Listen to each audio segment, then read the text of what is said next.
Hello everyone, and welcome to the first of 3 panel discussions on tapping into ambition, where we'll be rethinking how we attract, retain and invest with workforce talent. My name is Becky Norman, I'm the editor of TrainingZone and TrainingZone, and I am delighted to be one of your hosts for this hybrid event today, which is brought to you by the Open University in partnership with TrainingZone. Now, this is going to be the first of 3 panel discussions, and for this session we'll be homing in on the attract strand of tapping into ambition. Now, I'm sure you're all aware and experiencing the fact that talent acquisition is very difficult at the moment in this current candidate-driven market.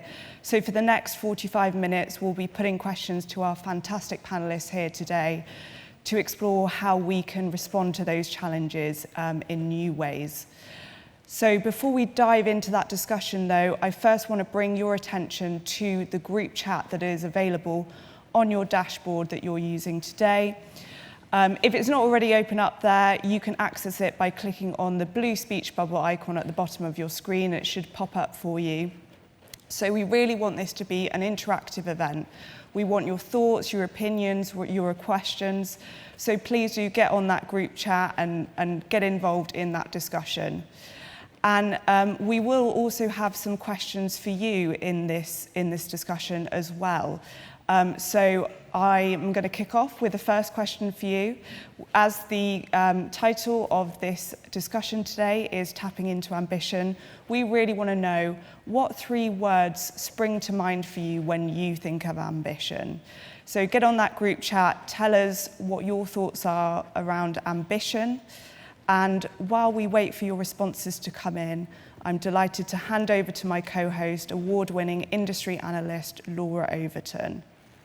Becky, thank you so much. And welcome, everybody. We're really excited that you're going to be part of this discussion today. So what does ambition mean to you is so important to us because it means something different to all of us. So, Sophie, welcome to the panel today. Tell us, what does ambition mean to you? Well, thanks for having me here today, Laura. So ambition, for me, motivation, discovery, integrity. So I think motivation takes a lot of self-starting and commitment.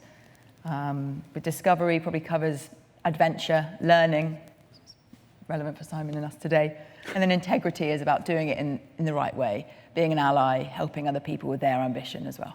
Brilliant. So we're really looking forward to your contribution with that context on the panel today. Sophie, thank you so much.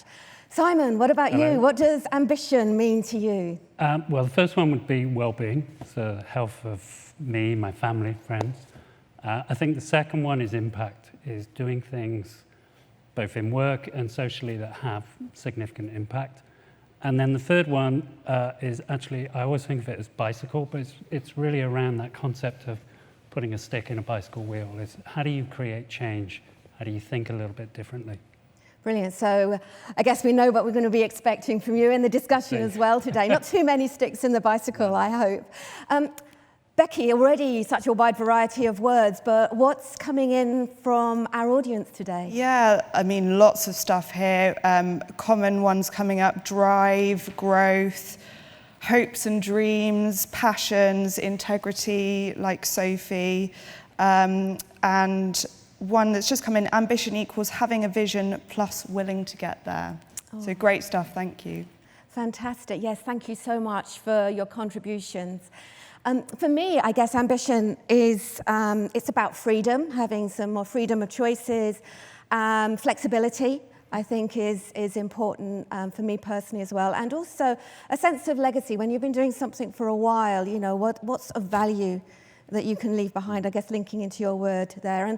And also these conversations are going to be about hopefully having an impact and an exploration and a discovery around how we can tap into that wide range of definitions of ambition in order to connect and attract with people. So whilst we'll have an emphasis on learning today, after all, we're at the Open University, it would be really good to perhaps explore your thoughts on the challenges that organisations are having to attract the right workers to come and work with them. So, Sophie, I know with Uber, that's quite a competitive environment out there at the moment, isn't it? Yeah, you're totally right. It is a competitive environment. I think everywhere across the UK and probably beyond at the moment is really experiencing that competitive labour market.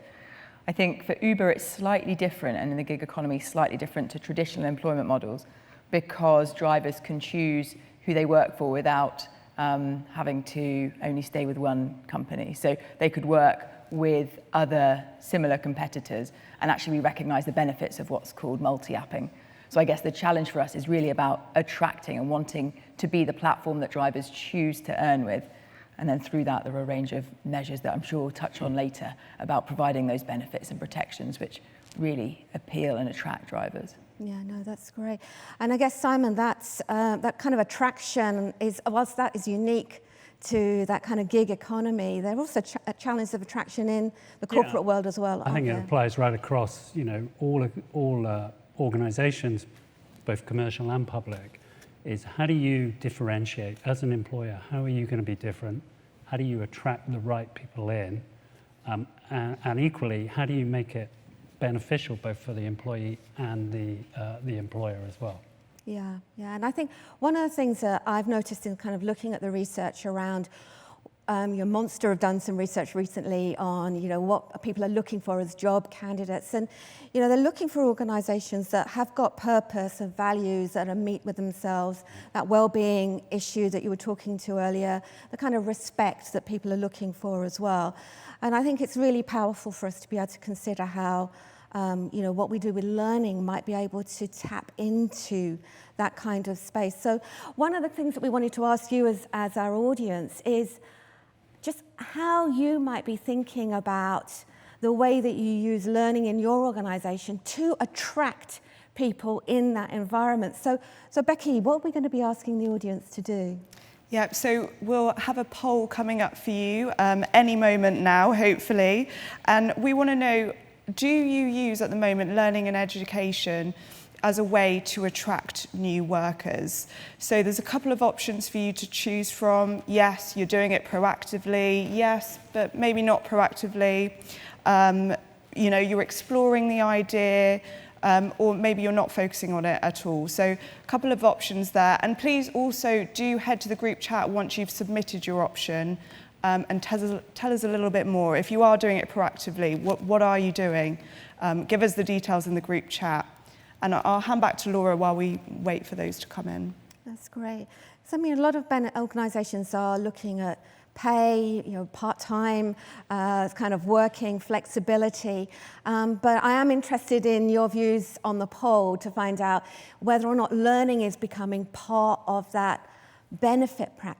Like magnet for bringing people in as well as delivering. Simon, we've talked a lot about the concept of learning as a benefit rather than learning as a department or a technology. Sure. Would you like to attempt a definition for us about what that is? Well, I guess it's really about a proactive corporate commitment. It's not, everyone has a previous definition of corporate sponsorship. And those tend to be a bit passive. They tend to be just focused on a couple of well-motivated individuals who are sponsored. This is far more about taking a programmatic approach. It's actually trying to excite employees or potential employees.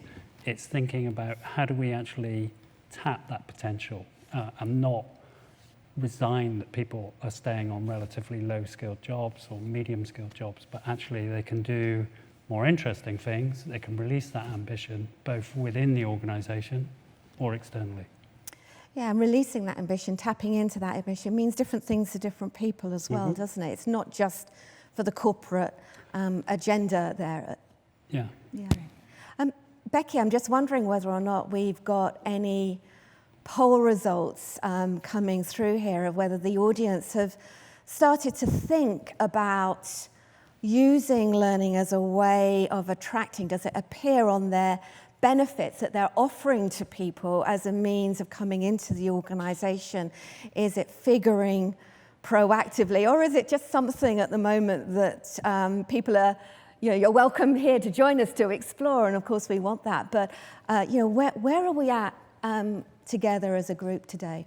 So just popped up quickly on my screen there. It looked like 39% are actually proactively doing it, which is fantastic. We've got a lot of people saying they've got apprenticeships, graduate routes, starting to structure our training to show candidates the career pathway. I would say the main theme coming through here is apprenticeships, which is great to see, and leadership and development offerings as well. Fantastic. And thank you so much for sharing that. The fact that 2 in 5 of us are actually proactive in this space means that what we can do is really learn from each other in this session. So we're hungry for you to continue sharing your wisdom in the chat room with us today and with each other too. So please continue to share. But Sophie, I had the great privilege to find out a little bit more about what Uber's doing in this space. Please share what you're doing to attract drivers to come and work with you. Absolutely. Well, we had the privilege of working with Simon and the Open University to launch this scheme. But as I mentioned, we want to be the app that drivers prefer to earn with. And part of that is protections. We provide drivers with holiday pay, access to pension, and national earnings guarantee. But then there's another part of that, which is the benefits. And we run an Uber Pro loyalty program. And as part of that, drivers unlock different tiers as they drive for Uber. Things that include partner protection insurance, maybe new parent payments, but of relevance today is the Open University degree system and partnership. And that is for our top tier of drivers. And if drivers want to, they can study for free any Open University degree course, or they can pass it on to a member of their family. And actually, since we launched, and I think some of the research that you did indicated that 13% of drivers that enrolled into the course passed it on to their family. So it shows that there's a decent take-up of spreading this benefit and also being followed by the drivers themselves. Yeah, I love that fact that ambition for some of your drivers actually means ambition for their family. Absolutely. As well, which is so powerful. I mean, Simon, how does that actually work? What does the program look like for those individuals? So the program we offer is we work with Uber to do the eligibility and to work out the eligibility, but very much they're treated as a standard Open University student. There's no special exceptions, but they are able to, the program allows them to study whatever subjects across the whole broad spectrum. So it's not just, it's not about becoming a better driver or in other corporate situations, a corporate focused role. It is also that, we have examples of drivers or couriers that are sponsoring a family member who may be studying social work or maybe studying, a whole variety of different IT, law, etc. So what's interesting is the results of those students on the program are typically significantly higher than the standard OU average. So they're highly motivated and very positive about the program. That's something we're very proud of as well, to see that they are in that high achieving cohort. And I think it's a reflection of how much drivers respond that want to do these degrees, how much they respond positively to it. And I think a big part of us working with Open University is that Uber is a huge advocate of flexibility. Our business is built on it. This two-way flexibility where drivers choose if, when, where, for how long they work. And that really matches with the Open University approach, so drivers can earn and learn flexibly. And I think that is just such a compelling offer. Yeah, and I think that's one of the things that I've learned from the corporate world is when you're tapping into that kind of personal motivation, that personal relevance, you do get a much stronger connection and commitment to not only the process of learning, but also to the organization itself. And I'm really interested, before we look at, say, some of the practical lessons that you've learned from that process, I'm really interested in what impact it's had of being able to open up this program to anything, because you're not constraining their study in any way. You're not saying, you're a driver with us, we therefore need you to do the highway code or the road safety or that mandate is. You're not actually constraining the subjects in any shape or form. Whatever the Open University are offering, we would encourage if our drivers want to do it and they're eligible, then they should do it. And actually we've noticed quite high, the highest or most in-demand courses are computing and business. I think about a third of drivers are studying those. and then a quarter of drivers are studying law. So it's an indication of kind of the areas of interest. And I think Simon probably has better stats and knowledge than I do, but I think many drivers are trying to, I'll call it, top up existing qualifications that they may have had when they were younger or maybe from a different country, and are looking to try and develop that. So I think it's a really interesting insight into where the priorities of our drivers lie. And it's worth pointing out as well that I think from some of the stats, again, the research you did, I think some drivers are obviously looking to try and move on in their career, but I think that's only about 1/5 of them. So lots of them are also doing it because they just really enjoy learning. Yeah. And what a great thing to be able to offer. Yeah, absolutely, absolutely. And I think that's really important. I think it's 1 in 5 were taking part just because they're curious and wanting to enjoy learning. But also the fact that there's no constraints, Simon, on what people can study has kind of opened up opportunities for different types of cohorts that are going through this process as well, different backgrounds of individuals too. Yes, I think, again, we didn't want to take them and treat them as a single company sort of cohort. We very much mixed them in with other OU students. And the reason being there is that you get the whole kind of student experience. You're meeting different, backgrounds and different ages mixed in with tutor groups and those types of things. So I think it's broadened, it's helped to broaden mindsets right across the board. Absolutely. And Becky, what kind of things are coming through on the comments as well at the moment? Are there any thoughts, questions about how our audience is including learning? Yeah, well, I mean, there's a lot here. People are really impressed with the Uber offering, and I'm sure it's sparked inspiration for them to be thinking about doing that in their own businesses. Debbie mentioned that she's the L&D lead and she attends her trust recruitment roadshows to showcase how they can develop individuals once they join our trust. So a really proactive way of getting out there and being there on the front line of recruitment, which I thought was a great approach. Absolutely. No, thank you for sharing that, because actually one of the things that's so important is that often with learning, I don't know in your experiences in previous lives, that often a learning department that we do loads and loads of things, but they're hidden. And we may do lots of investment, but people don't really know about what's going on. So it would be great. So thanks for kind of segueing us into the next area. So maybe look at some of the practicalities of making a program like this work with such a diverse audience. It would be great to kind of get your hints and tips about what can work. My main hint and tip would be work with the Open University, because they You're not paid to do that. made the process very positive and much easier than I'm sure it would have been otherwise. But I think in terms of communicating with people, relevant people, I think that was one of the points that you mentioned. Actually, drivers are the main cohort we need to engage with, because they need to know what's available to them. And so we can take care of that, and we do continually. I think we set up a microsite between us that kind of helps, that place where drivers can go to learn more. But I think ultimately, in terms of the practicalities, it really is down to Simon's work with the Open University to make sure that it runs in a smooth and inclusive way.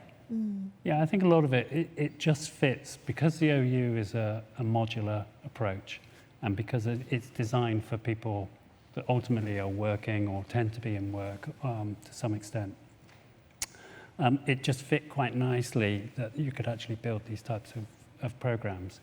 And where we're actually taking it now is this doesn't have to be, if there's people out there listening today who are smaller companies and think, well, does it really apply? Yes, it does, because we can run this, for much smaller volumes, just as a collective sort of offering. But it's really just about, I suppose the key thing here is about that being proactive. Uber have been really proactive in not just making this available and then, often with corporate sort of like, oh, well, we'll make it available, but we're not really going to encourage it because it might cost us money. They've seen it as a way of saying this is actually something that workers buy into, workers' families buy into, and it does have that attraction, and as we'll talk about later, retention. And then you can take examples from, say, the US. We have, companies like Chipotle, the fast food chain, who have been doing this, who really used it as a way of not only trying to attract workers in without getting into a big wage spiral of having to pay more, but actually of keeping hold of those. And within Chipotle, I think it's those people on program get their progression in the company is about 6 or 7 times as fast as if they're not on the program. So they really focus and encourage people in as a way of moving up within the company, but also just moving up in life. Yeah, and I think that's really interesting because there's quite a few examples, aren't there, from the States. I think Sure. Walmart are doing something in this space, Target are, Yeah, Starbucks, Disney. Yeah. Amazon are also, very proactive in supporting perhaps the lower paid workers with a view to keeping them on for 2, 3, 4 years as opposed to just 6 months before they are using it as a stepping stone. Yeah. So that kind of reputation of the organisation is really much tied in with this service offering that they're providing. Yeah, I mean, I don't want to steal from the next presentation, but it does have lots of other positive benefits. It's about attraction, it's about retention, as we've talked about, but it's also about retaining those skill sets and that kind of knowledge and not having to always go through this sort of retraining and onboarding pain that all companies particularly are doing at the moment, because particularly down at relatively lower skilled, sort of the hourly paid type workers, you quite often have people saying, well, I'll go, it's a bit of a long bus journey, so I'll change jobs. They're very fluid. And so this is a way of really trying to not just give them, a small amount of money more, but actually give them an investment into them. And that's what it goes back to, that proactive commitment really to your employees. Yeah, brilliant. And actually, if I may, if you have any questions that you would like to ask about how we use these kinds of offerings to attract the right people to us and to stand out in the crowd as an organisation, please share those questions in the chat room, because we really want to hear your thoughts and your views and your opinions on this area, because it's so vital for us as organisations to be able to get the right people coming through the door and to give them the right choices and us the right choices as employers as well. Becky, what kind of things are kind of coming up in the chat room at the moment? Yeah, so just something really interesting from Kit. Thank you very much for this. So in their organisation, 10% of learning per week is allocated, and that can be anything. There's no constraints there. So very similar to Uber. And what's interesting about this comment is that she's saying, while it's not compulsory for it to be related to work, most choose that it is related to work. So when you are giving people that freedom to do whatever they want, they might actually do something that's really relevant for the work, and it would be a benefit to your business. So I think that's a really interesting point from Kit. I think also on taking that point is, even if somebody studies a subject which is not related, I'm not going to say flower arranging because I don't think we do a course on it, but if they're doing that, it's all about what they actually learn as part of that process of study. So it's around building self-confidence, it's about reliance, self-reliance, and it's just, recognising people's sense of achievement of doing these things. I think is huge. It links into that stat from earlier that 20% of our drivers are doing it because they enjoy the process of learning. Yeah. They want to learn more. And I think there was a high number of respondents to the survey you ran that said the barriers to studying previously had just been too insurmountable, whether it was cost or time or the style of learning. Whereas something which is offered like this, which is more flexible, drivers can fit it in around childcare, other caring, another job, or they're driving with Uber. I think that really does sort of make the difference to allowing more people to access this sort of benefit. I think you really touched on something there for me, because before, I think, Simon, when you were talking about how we might have done tuition reimbursement, maybe it's for the high potentials in the organisations, those we want to attract into the upper echelons of management. And yet technology now is opening up opportunities. Technology is creating environments where those who can't spend days and weeks away from family or away from their cars or from their customers can still have that opportunity to be embraced. It's a kind of a much more inclusive environment. Have you got any sort of thoughts on, how technology has worked out with your drivers? Because some might say, well, used to driving cars, but maybe they're not comfortable with, like learning online. There's often a lot of kickback when it comes down to learning online. I'm just wondering if you've got any... I think it's definitely a key consideration. I think that often because Uber is tech-based, many of our drivers are familiar with the technology, but I'm sure Simon has many bits of advice that the Open University give to help people adapt to online learning. I'm sure everybody in this room and watching has had to adapt to a different degree of online learning and work and application over the past few years. So I think it's probably quite a universal challenge that everyone is looking to try and overcome. Yeah, I think one of the things we did with Uber was as Sophie had mentioned, we did a website, sort of explain the program, and you could apply through that thing. But we also linked it to the Uber app that the drivers use in their cars. So we developed the app to link. So it did mean that, they've kind of heard about this. I've got downtime. I'm having a tea break. I'll look at it. How do you make it really accessible? And again, Uber did a lot of work in running driver sort of meets where, the Open University came in and we explained that actually this is applicable for you. You can do this. It doesn't matter if you try it first. We do a lot of free content out there as part of the offering as well. So anyone could say, well, maybe maybe I could do this, but I'm not really sure. Go and try a short course or go and try a free course and build that confidence. And once you start having that confidence, you start getting to situations where people do it, partly to achieve something, but also just for satisfaction as well. I think back to your point about technology and actually what ambition means to you, you mentioned freedom. I think technology has enabled a large amount of freedom and flexibility wherever you are in your life, whether you're driving on the Uber app, whether you're studying with the Open University, whether you're trying to book travel or food or whatever you're doing. I think technology has allowed this element of flexibility and freedom to someone's life, and then they can package things around that. And I think the partnership here is hopefully an example of that. Yeah, no, I love the fact that you're actually integrating it into the flow of work, because a lot of what I've seen on research about why people are leaving or attracted to organisations is the values of that organisation.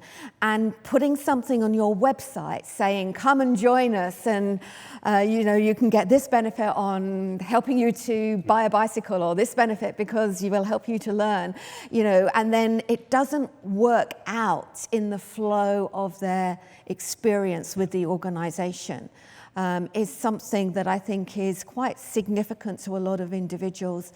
I've been reading up recently about this concept of shift shock. I said that very carefully because this idea of the fact that you've left your job and you've now joined a new organisation, you've come to a new organisation because you want all of the values, and yet you're disappointed because they've said on the website, what they've said in the recruitment process, hasn't come to fruition in the practice in that organisation itself. So it's really interesting to hear how you're integrating this into the flow of the work. It's not just something, you can sign up, join up here, maybe they will, maybe they won't. You're proactively Very much doing that. Are there any other things that you're doing to kind of really embed the values of this learning as a benefit for Uber drivers? Sorry? The micro courses. Yeah, so I think one of the things we're looking at is, to still, it's a great program, but to undertake a full degree is quite a big commitment. It's a multi-year commitment, and we don't give them away. They are quite hard to do. But I think the key thing is we've also looked that we had a lot of short courses on there. And now probably a year or so ago, the OU started developing a lot of micro-credentials. So they're not mini degrees. I'll probably be thrown out of the university for saying that. But don't worry, it's only us here. You're really? fine. Okay, fine. But they come with academic credit. They are definitely things that employers recognize as skill sets, and they tend to be very focused on employment type things. And we're in the process of just adding those to the Uber offering. There are other programs. We do a program with Amazon around career choice, and that tends to be more vocationally focused, but it's a similar thing. I think one of the big things here is it appeals, and it goes back to your point, Laura, of this isn't just for the highly motivated, ambitious person. This is really trying to tap that ambition and that potential from your warehouse staff, from your shop floor staff, who just, for whatever reason, don't perceive that these types of things are offered to them. They can be, and they're very cost-effective way, i.e. delivering that program is probably cheaper than what you're spending trying to attract that person and onboard them in the company. Yeah. And what else have you been doing within Uber to kind of embed that through, in terms of your processes, in terms of who you're working with your stakeholders within the organisation? I think when you do something like this, it has to be a full buy-in, and everybody does, because it's the right thing to do. It's, again, going back to flexibility, there are huge parallels between Uber's model and the Open University model, and there's no quid pro quo here. It's just the right thing to do for our drivers. And you mentioned reputation earlier, and I think for us, we care about the reputation we have with our drivers. That's the main one. But as part of that, there are kind of two indirect consequences of things which are often misconceived about gig economy and maybe Uber, that drivers do have full flexibility to do what they want. And secondly, that Uber or whoever supports drivers to do that. So, yeah, I think it has to be full buy-in from the business. And as I said, it's the right thing to do. Our drivers are worth it. They're the lifeblood of the business. So therefore, why would we not do this? Yeah, and it does come down from the top. I remember when I was doing that original research, I think it was Dara, the CEO at the time, was saying actually what made us successful leading up to maybe 5-6 years ago was one thing, about our energy, and we're out there and we're changing the world, but now it's about valuing the drivers, valuing those that are connected with us, valuing their families. And so it's a really strong cultural thread that's running through that this is able to tap into. It's not an HR initiative, is it? Absolutely, and it's reflected in our broader Pro program, which has a range of other benefits, and our approach to providing these statutory more traditional protections that you wouldn't often see in the gig economy. So I think part of that is earning flexibility and benefits. Really is what we can do for our drivers. I think there's a piece which, even if the driver or the employee or whoever in whichever organisation of these types of programs doesn't sign up for it, it's still knowing, it's the perception that they can, that they feel that they're working for an organisation that, it gives a very clear message that yes, the employer does care, and this is, and they buy into that social aspect of it as well. Excellent. Becky, are there any more hints and tips from our audience on how to make this kind of initiative attractive to our future employers? Yeah, I mean, there's so much stuff coming through. Thanks, everyone, for getting involved, and a lot of knowledge sharing within the group chat, questions being asked, people answering them. Right. So that's fantastic. I thought it would be good to bring up Joe's question, because, of course, we want to cater to all organisational sizes, different types of organisations. She works within a small third sector organisation with very little L&D budget. So she asked, how can we make this kind of model work within that kind of organisation? Debbie chipped in and said the OU have lots of free courses, and to look at local colleges with skills boot camps. So thank you very much, Debbie, for that. Have you had any thoughts, Simon or Laura, about? Sure. So, the OU, we're a social entity, and so we produce on OpenLearn, we have up to 10,000 hours of free content. Some of it acts as a taster to see if people want to do a wider course or take a degree. Other parts of it are courses in their own right. And they're not just business subjects. There's a whole section about well-being there. There's a whole section about money management. There's whole sections around, wider skills. They're certified. They have, many have digital badges. So they are a way of people gaining recognition for skills, and they're all free. For someone on very low budgets, they could focus their money just on promoting those free access courses, open access courses. We can curate them for companies, or they can curate the offering themselves as well. Fantastic. I think it's really interesting when listening to what you've been saying as well. I think there are some really transferable lessons into smaller organisations without that budget. And I think one is about the overall message that you want to give to individuals about the way that you value them, and also who is giving that message. I think when Dara put that program in for Uber Pro, it was a voice from the top that said, actually, you're valuable to us. And we may not have a lot of money, but we've got that, and therefore we will make it as easy and as simple as possible for you to be able to achieve your ambitions, and therefore the access to the resources. You talk about the permission, the time, maybe even the opportunity to practice a new skill in a new environment, the secondments.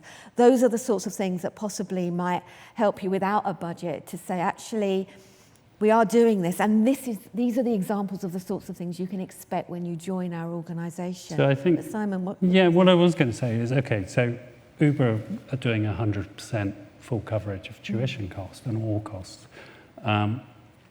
There's no reason why it has to be. That's a very generous package.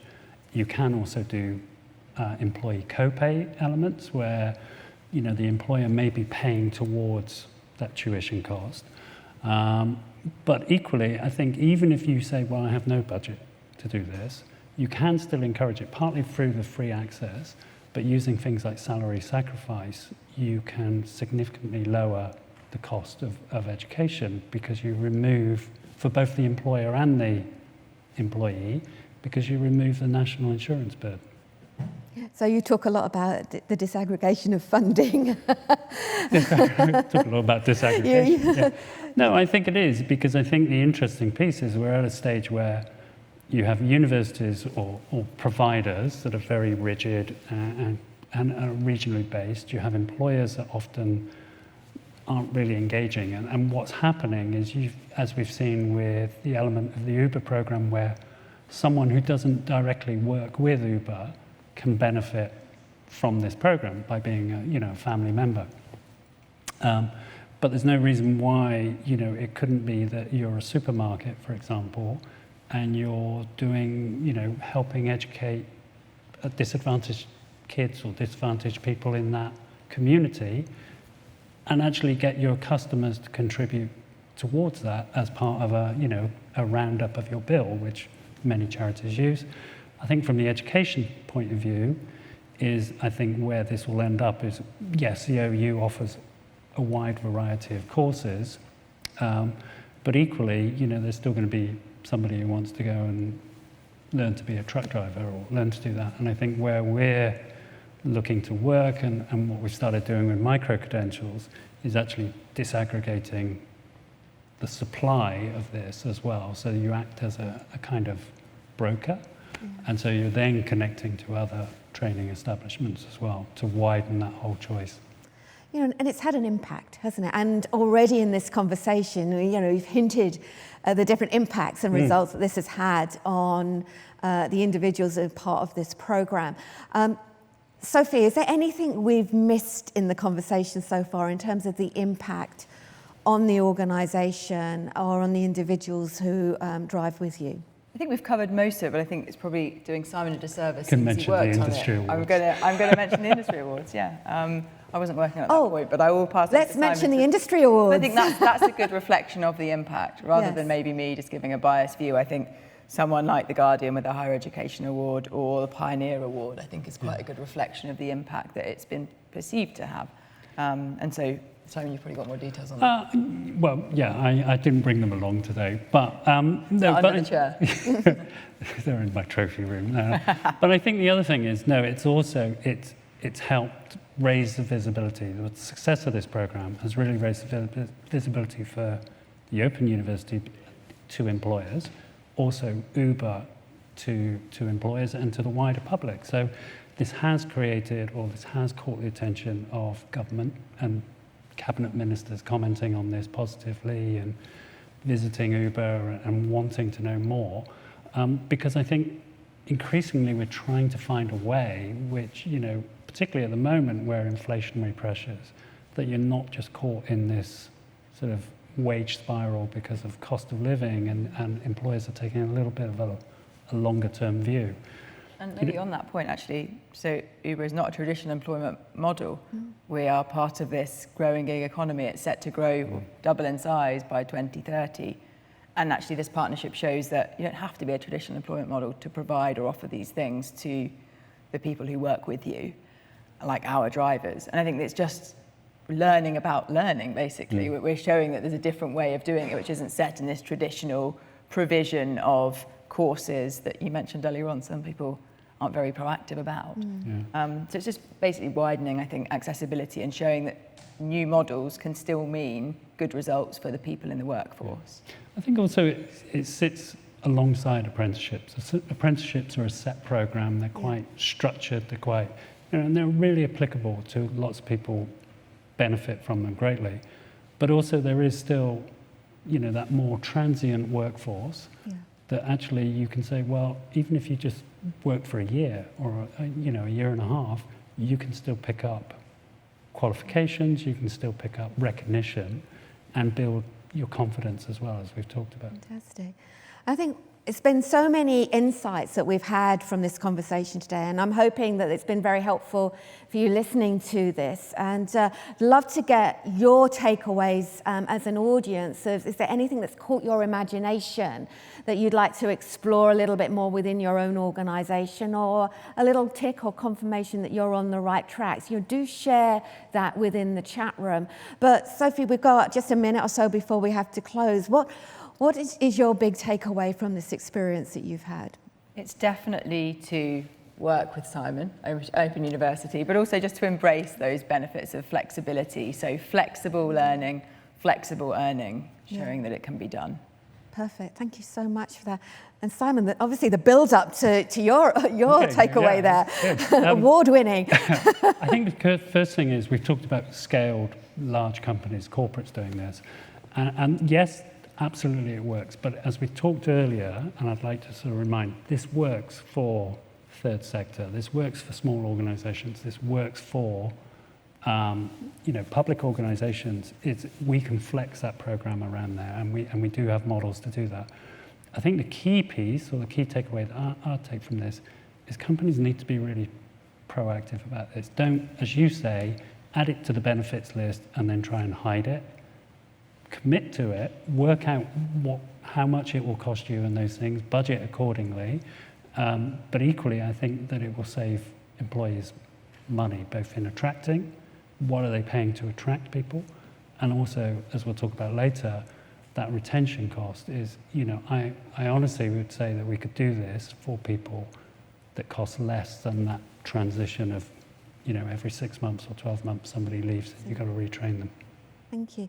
I think for me also, I'm really excited about what to take away in a few months' time or in a year's time, because those drivers who've been topping up their UK qualifications to become lawyers, or topping up their nursing qualifications to become nurses, I think the impact on society and therefore the reputation of the organisation can only escalate. So I'm really excited to look forward to that. And Becky, I'm very conscious as well that this has been such a rich conversation and we want to carry it on, but let's give the last word to the audience and to you.